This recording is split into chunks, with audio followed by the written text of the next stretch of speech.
So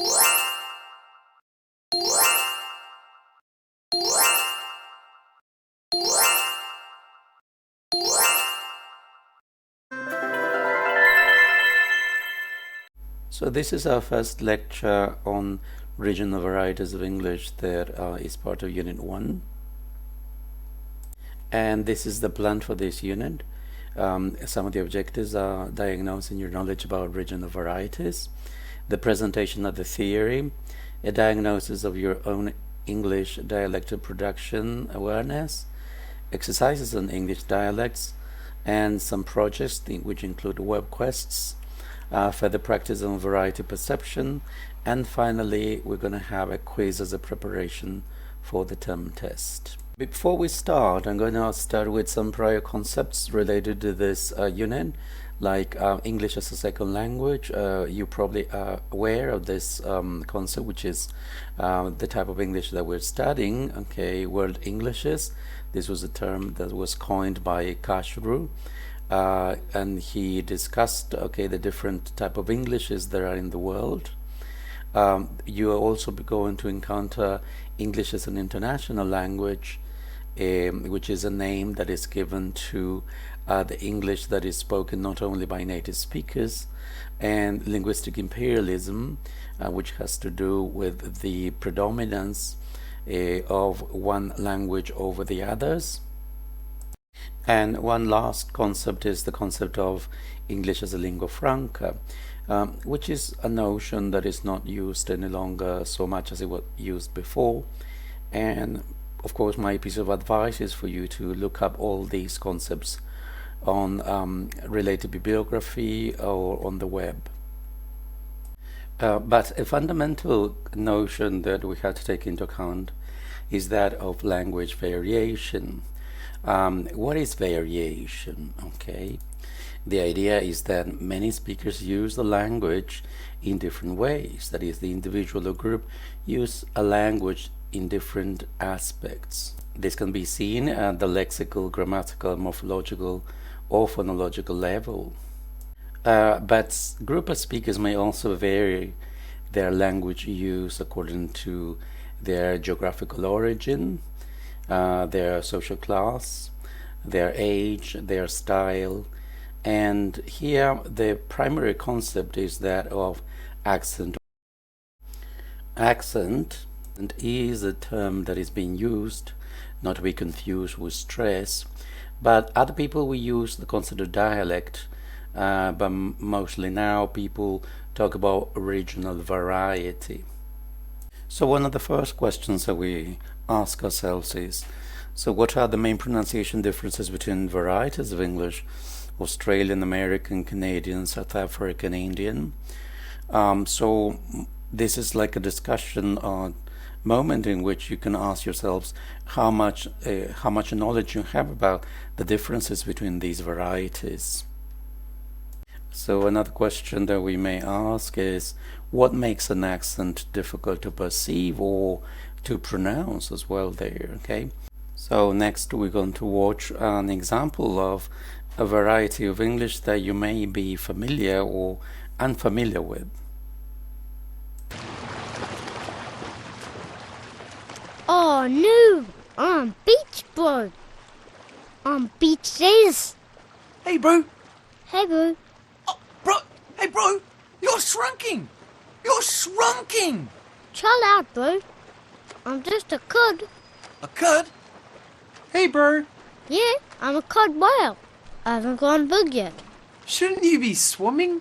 No, I've just finished bro. Finished? Yeah, I only swim in 15-minute intervals. I don't want my skin to go wonky. Like a prune? Yeah, as in really shriveled. Oh, but now you're beach days, little bro. No, I find if I flip my flippers, I can wiggle back in. You should try that. You're so beached. I am cold.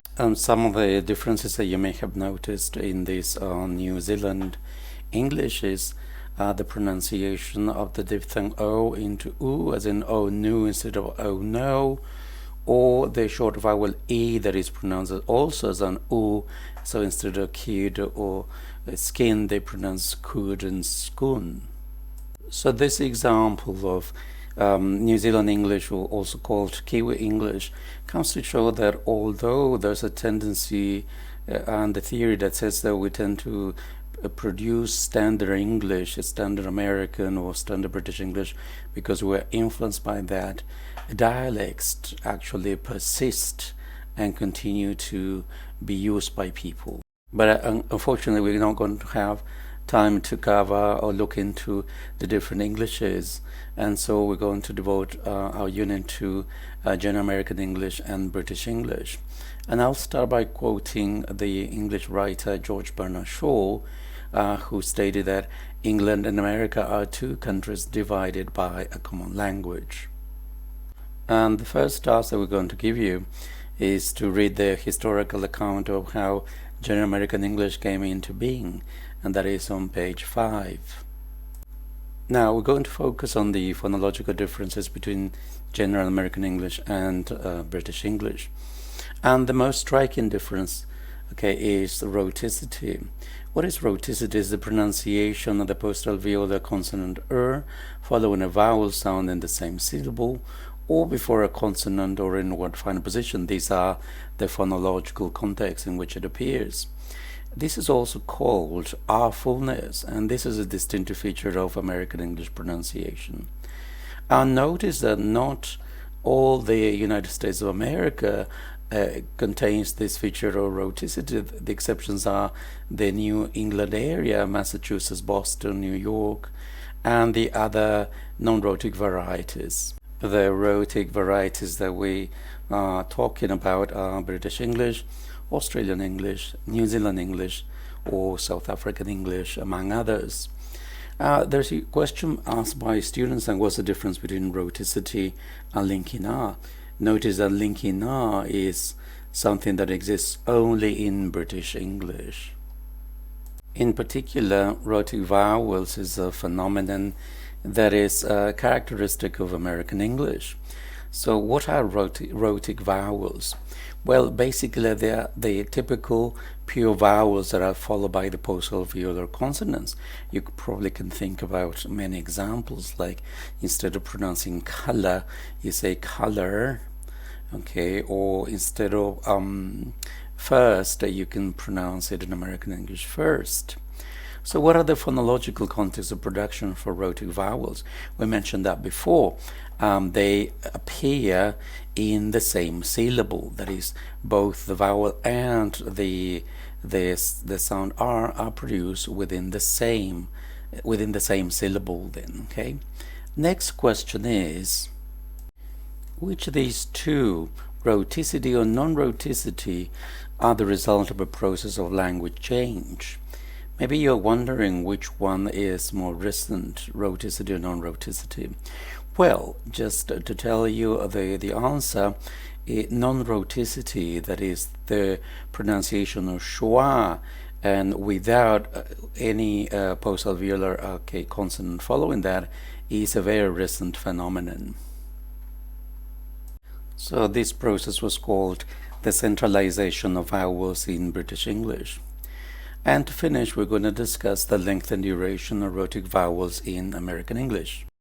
In American phonology, the length or duration are not considered to be a distinctive feature of vowel sounds, and so they will be transcribed without the length mark. So this is the first of a series of videos that we'll be uploading regarding Unit 1, which is the regional varieties and the phonological differences and phonetic differences of General American English.